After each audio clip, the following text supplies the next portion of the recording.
Hey everyone! In this video we're going to be talking about how to attack the enemy king, especially when they castle on opposite sides, and how we do that is by mainly pushing our pawns and advancing in such a way that we open up lines of attack so we can get our pieces to actually get to that king. Now, after I show a little introductory on the pawns and how exactly we do that, we'll do that first and then we'll come back to this game and show an instructional example where I actually use that concept and win a chess game because of it. So before we get to that, so let me pull up a little diagram thing that I did here, a little position. And so this is a much more simple position because, of course, in a real chess game, we're going to have a bunch of pieces on the board, knights, bishops, queen, rooks, there's a lot of complications. So it's a lot simpler to just look at it with just the pawns so we get an idea of what exactly we're talking about when we say open lines. So, of course, castling on opposite sides, what that means, first of all, is that, here we have white's king in the center, where it starts in the game, and same thing with black. So opposite sides castling simply means that, white castles queen side, and black castles king side. Or, what that could also mean is white castles king side, and then black will castle queen side. Now, there's a lot of, nuances that comes with both of those, primarily involving the rooks. But we're just trying to keep things simple and only look at it from king safety and what the pawns do. So let's say that hypothetically, white were to castle queen side and black king side. So what this would mean is that these pawns in front of white's king are what white would call their home pawns, because they need to stay very close to home and help safeguard their king. Similarly, black's pawns here are their home pawns, where they need to serve as some kind of pawn shield, some kind of shelter to help defend their own king. Now, if white were to castle queen side and black king side over here, that would mean that white is free to advance all of these pawns for the most part and try and get to black's king. And these pawns are called ranger pawns. And same thing for the other side. If white is castled in this direction, then black would have these pawns. No, sorry, not those pawns. Those pawns would be more free to attack. Like, let's say if black was placed over here, these would be the home pawns. Don't want to get it flip-flopped here. And then the ranger pawns for black would be on this side. And so you can do this because, of course, if both sides were to castle in the same direction, let's say both sides castle king side, well, now white would love to attack black, by pushing pawns and ripping open the position. But the problem is, in doing so, they're weakening their own king. And so you can't really do that as aggressively unless both sides castle in opposite directions. Now, how we actually do that? Well, let's take a look at a little bit here, some kind of example. So one problem is if we were to just advance pawns, something like what we have here. So the problem is one side could probably keep the position closed if they want. And how they do that is, let's say white were to push the h5 pawn here. So all they have to do now is black doesn't want to open lines of attack. They want to try and lock up the pawns and keep things closed. They'll just push their pawn past, to g5 here. And now we have this kind of thing where all these pawns are locked, they can't make progress. And, the side whose king is there is actually fairly safe. And the same thing could happen if we push the other way. So let's say if we push, instead of h5, let's say we push g5. Well, now black can play h5 and we still have the pawns locked up. And when they're locked like this, the position is closed. It's very hard to make progress. You'll need to sacrifice or get your pieces behind enemy lines, and that takes a lot of time. So if you want to try and defend your king, you want to generally keep it closed by locking up the pawn somehow. Now, the problem is you don't always have that option. So I have a very common pawn configuration here. So if we were to imagine like white's king castled king side, the problem is this one little pawn move has severely weakened their king. And the reason it has is because this pawn on h3 is now jutting out a little bit, and this is the key to what's called a pawn lever or pawn hook. And what that actually would look like, I'll put on the board here, is if black were to start advancing this pawn. Now keep in mind there might be other pieces in play. Maybe they have a rook behind it supporting this pawn. Something like that. We're only looking at the pawns. But assuming that they're able to push this pawn, what's going to end up happening is they're going to advance this pawn. And now white is going to be in kind of a tough situation here. Because let's imagine they were castled king side. They don't want to have lines of attack opened on their king. And so, of course, what's going to happen is if white has the option, which not always do they will want to play a move like, say, they'll want to play a move like h4 and try and keep the position closed. Maybe black can try and push again, and maybe they can try and keep it really closed. Their king might be a little more exposed, but at least they're, not in as much danger. Now, the problem here is, you don't always have that option. And so, maybe there was a piece defending h4, or something like that, and you didn't have that option of pushing. And so the problem is you don't really want to take, because if white were to capture this pawn somehow, then there's this half-open file or semi-open file. And what that means is one side has lost their pawn on that file, and the other side has a pawn. And so what this does is it means if you were to have a piece infiltrate, let's say a queen or something like this, it could get very dangerous in attacking your king. And so white's king would be very exposed if it was castled kingside. Now what's even worse than that is, let's say they were to do nothing. Say like white was over here or something, it's black's turn to move. They capture on h3, white can recapture on h3, and it looks like it's an equal trade in material. But the problem is now they have a fully open g file, because both sides have no pawns on this file. And if you were to imagine like a queen or a rook, maybe sitting on g8, this would have a lot of pressure down here. And, this would be a very big problem for white's king, especially if their king was on g1. So you really want to minimize your king being exposed and try to open up the opponent's king if possible.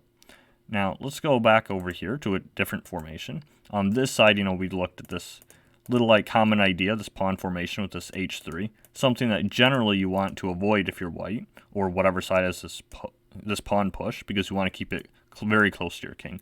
But a very other common setup is this one over here. Maybe we could imagine like if black had a Fianchetto bishop or something here. That's a very common way to get this configuration.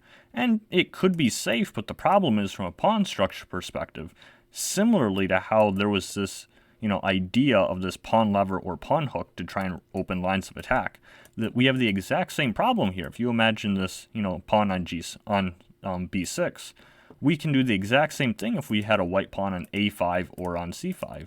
And so maybe what that would look like is something like, we advance the pawns here.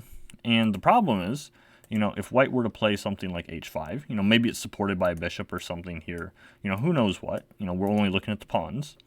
The problem is black might not want to take here, because this somewhat opens up the b file. This would be a half-open or semi-open file now. Maybe there's also more pressure. Maybe if we can imagine, bishop looking here, they take, there might be something to capture this way and open up more lines. So they might not want to attack that way. And what happens is, of course, if they push, it might be the same problem where now we can play c captures b5, and now we have a half-open c file instead, and black's king might be very exposed if they were castled over here.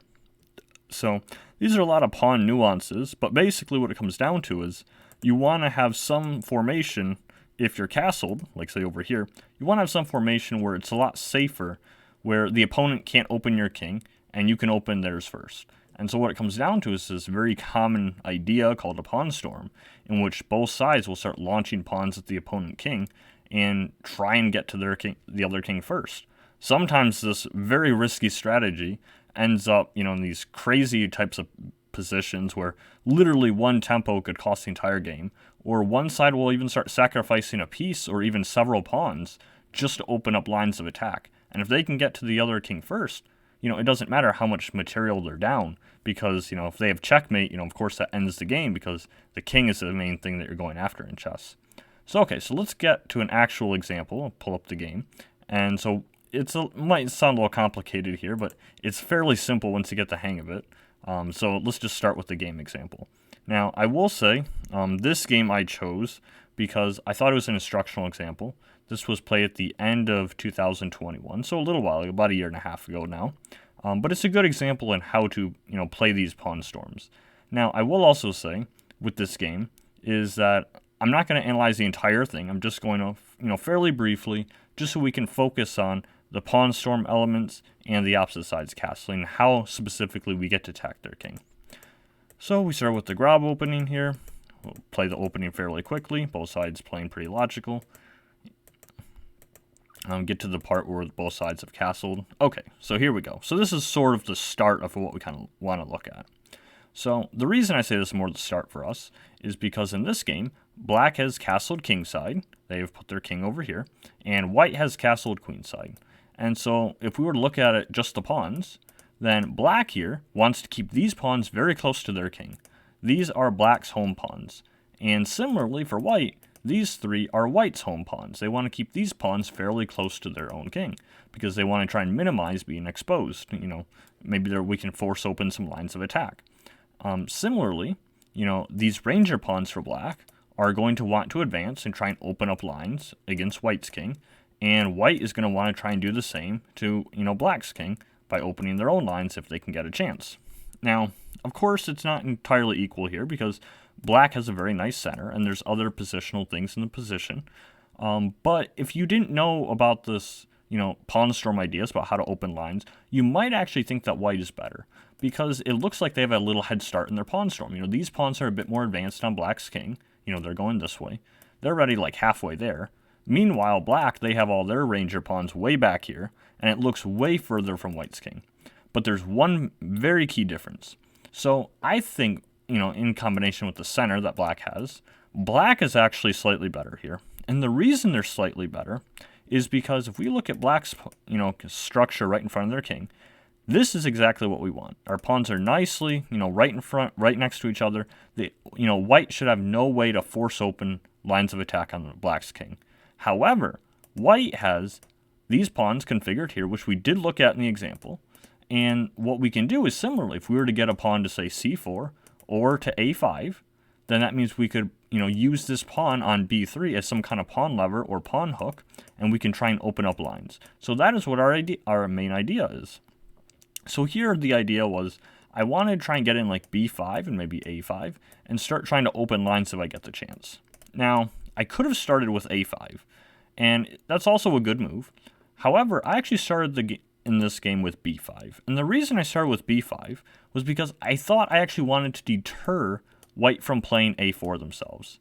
And so, we can show a5, which I think is a good move. But the problem is, although we're trying to start a pawn storm, white can actually play a4, and they've basically stopped our attack because we really want to get in like pawn to b5. But the problem is we can't because we're going to lose material. And so the problem is our pawn storm is ended, and unfortunately we have no real way to get to white's king very quickly. And if we can't do anything, they're going to start attacking us, and we're going to have to start defending to all of their threats. So I think so I think a5 and then a4 was probably okay, but I think this move is actually better for us in a practical sense because we're just trying to play b5, stop them from playing a4, because of course if they were to play a4 now, that would be really bad for them because let's say we take. If they take here, all we have to do is play like rook to b8, and this open b file would just mean that white is crushed. They have absolutely nothing. We're going to end them very quickly. And of course, they don't have to take with the pawn. Maybe they could take back with the knight, try and keep their king closed. But the problem is, we can just keep the pressure up. We can play like knight to b6, and we're threatening to take this knight and open up more lines to white's king. So white definitely wants to avoid this. They don't want to play a move like a4 at this point. So we've successfully deterred it by playing b5 for the time being. Now, of course, my opponent is a very good, high-rated player as well. They're going to want to play a pawn storm just like I am. And they did. So my opponent is doing well. They're doing the right idea. They're trying to pawn storm me, as I'm trying to get to them. And here they're doing it with tempo. They're actually attacking my knight in the process. So they attacked me here. And of course I retreat the knight. And so again, they're trying to advance their pawns, which is exactly what they should be doing against my castled king here. Now, keep in mind that if white was castled this way, and I was castled over here, both sides would be castled the same direction, these pawn storms aren't nearly as appealing because then white's king being over here would be very exposed if all of their pawns were far advanced. But because, their king is way over here, their king isn't as exposed by pushing the pawns in front of what would be their own castled king. Okay, so continuing with the pawn storm, I'm going to play b4 now.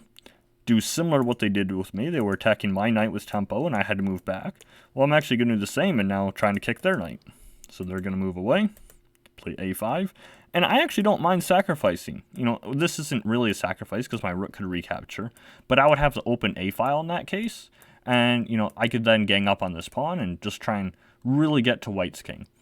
So I'm not, worried in the least here. I'm just preparing to play a5 soon. They played the bishop over. I bring another piece into the attack. This is all about preparing things. You don't have to only play with pawns. It can be a combination of pawns and pieces. But the point being is the pawns want to open up lines so we can attack the enemy king. and then the pieces can actually use those routes to actually get to that king. So here, I'm just bringing a piece a little bit closer. I'm also adding more, power to this a5 or to a4 square, a5 to a4 advance, and I'm just trying to slowly, break open their, king fortification. So they're going to do the same, to me, this pawn storm, as they should. I'm advancing on the queen side, they're advancing on the king side. It really comes down to time and who can attack who first. So we make a trade here, queen c7, f5, they're doing good. And now here's a key moment with pawn structure, because we looked at this earlier a little bit, where because my pawns are a nice line, and they have this, it's very similar to what we looked at with the 2 versus 2 example earlier, where if one side were to push, we could keep the closed. Like if they were to play f6, for example, we could play g6, and everything is locked up and they have no way to make progress. And if they were to push g6, well, I can actually play something like push to h6, for example, and even if they take here, I can take back, and they really don't have too much. The g file is sort of half open, which helps them a little, but our king is safe enough that it's going to take time for them to get to our king, and we're going to be attacking their king in the process. So basically, we're slowing their attack enough that we can get to them first. So black is in no problems here because they have their pawns very nice, next to each other. And conversely, white's pawns, although their king looks safe for the time being, this b3 pawn is a problem because we can force open lines. So just from a quick glance, we could tell that black will probably have the potential to open up the lines to white's king first. So, okay, so now that we got that, key idea out of the way, we start our pawn storm, breaking things open. We play a4. They try and strike with d4 here. I'll just move the knight, and then I'm going to attack this way. And I'm trying to open up the a file, and they will correctly recapture this way, because generally your pawns want to capture towards the center. However, in this case, C captures would be even worse because they would also drop a pawn. So I just want to point that out, that they correctly recaptured this way. But now we have a half open, or now, and not even half open, now it's fully open. We have a fully open A file. And that might be useful to get more pieces into the attack, maybe even like a move like, say, rook A2 in some lines. So we're just trying to get more and more pieces close to white's king and deliver checkmate. So they recaptured. So next, why stop at one file? Let's see if we can open up more lines of attack. Oftentimes the lines could literally be files. Sometimes they're diagonals. Maybe something like a bishop attacking their king. Maybe lines for their queen, bringing the knights close. We're really bringing as many pieces to the attack as we possibly can. And so I decided to do that by playing pawn to c5. Because we're trying to open up the c file now and get more pieces to attack. Maybe if we were to have a rook on c8, this would be very good potential against white's king. And this is actually very hard to stop because here, if they were to capture, we can capture back and we have the open c file. Well, half open, with pressure on c2. And if they do nothing, we can actually probably take this way and we still have pressure against c2. So we're trying to really open up as many routes as possible and get to their king before they get to ours. So they do capture, we capture back, queen to d3. I'm just bringing my knight into the attack. Maybe I can get closer and closer to white's king. Try and get as many pieces involved as possible. And so now they have a key idea here. They've pushed f6, which we did mention. Whenever they push like this, as the defender, we want everything closed. And so a good, pawn move to play is pawn to g6. And we keep everything locked up because if we look at these pawns, nothing can capture anything and nothing is going anywhere. Our king is actually fairly safe. And, that just buys us enough time. Just imagine how long it would take for them to say, like, queen e2, prepare h5. Maybe if they capture, we recapture back. Everything is still locked up. And yeah, they'd have the open h file, but this would actually take a lot of time. Look how many arrows we have here. We're not going to give them all of those free moves to do something. We're going to be giving them many threats to deal with the entire way. And so, they have their work cut out for them, to say the least. So, okay, so with that being said, I think black's king is fairly safe here. So white has to do something. And so they played a really interesting move, I thought. They played rook to g4, which actually has a really interesting threat here. So what they're actually threatening is to capture my knight, and if I recapture, they can actually capture my d6 bishop, which is a bit loose, because if I recapture, they recapture, and black has actually lost a little bit of material here. And so, they had that tricky idea, with this rook to g4 attacking my knight. And so I think, well, okay, my bishop is a little bit threatened here, so I could move the bishop somewhere, or I can defend the bishop. And I think the best way to do that is actually play knight to b5, because I'm defending my bishop one more time, and this knight on b5 is actually slightly closer to white's king. Maybe it could be a potential attacker in the near future. Okay, so my opponent did try taking on e4, so our prediction was right. It doesn't work now because our bishop is, defended enough. So we recapture back, they retreat the queen, and now we, use the, half-open c-file that we talked about earlier, and just put even more pressure on white's king. We have the c-file here, we have the a-file here, our knight is pretty active, our queen is doing something. We're trying to get as many pieces into the attack as possible. Okay, so now they bring their piece in, back into the game. Knight to f2, okay move. And so next I actually play knight to a3, which the computer calls brilliant. I think it's a little bit, generous of them. But I was really happy with this move because we're just, bringing another piece into the attack. And of course they cannot take, on d6 with queen takes d6. Because the problem then is, of course, there's this checkmate in 1. Because this knight is defending this, reinforcing that square. So, of course, if they can't take there, they're going to probably want to take this knight, because that's a very strong attacker. So they do take, we take, take back. They have to retreat the bishop. And now we have a2, which, again, the computer seems to really like. The idea behind this move is if white was to do absolutely nothing, ignore the danger, let's say, like, knight captures e4, the threat right here is queen to a3. And this is a very strong check because, this square is defended by our pawn. And so they would have to block, with the bishop. And then this is actually checkmate because this bishop is pinned. It can't take back because we have pressure this way. We could also under-promote to a rook, instead of a queen. Under-promote this way is just style points and nothing else because, the bishop is still pinned. Can't do anything. But of course our opponent is not going to let us get either of these options, because that would be if they didn't see our threat and did absolutely nothing. I'm sure they see it. So they tried a desperation attempt. They tried pawn to c4 and try and keep, this c-file maybe a little more closed by advancing this pawn and thinking it might buy them some time. So I play queen to a3 check, trying to get to their, king.